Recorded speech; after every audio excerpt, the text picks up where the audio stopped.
रूस और यूक्रेन के बीच चल रही यह भयंकर जंग अब एक नया मोड़ ले चुकी है।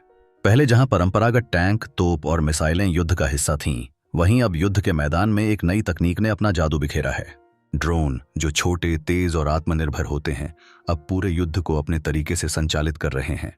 यूक्रेन ने जहां इन ड्रोन का इस्तेमाल शुरू किया, वहां युद्ध के तरीके में आमूल-चूल बदलाव देखा गया।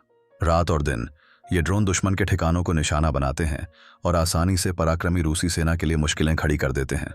बड़े रडार जो मिसाइलों को पकड़ने में सक्षम थे, वे इन छोटे उड़ने वाले यंत्रों को पहचानने में नाकाम रहे हैं। इस तकनीकी अज्ञानता के चलते रूस के सैनिकों को हर समय सतर्क रहना पड़ता है। यूक्रेन के लिए ये ड्रोन सिर्फ एक साधन नहीं, बल्कि एक नई उम्मीद की किरण बन गए हैं। चतुर और सस्ते इन उपकरणों ने परंपरागत युद्ध की परिभाषा को बदल दिया है। दुश्मन की गतिविधियों पर नजर रखने में सक्षम ये ड्रोन युद्ध के मैदान में एक नई रणनीतिक शक्ति बन चुके हैं।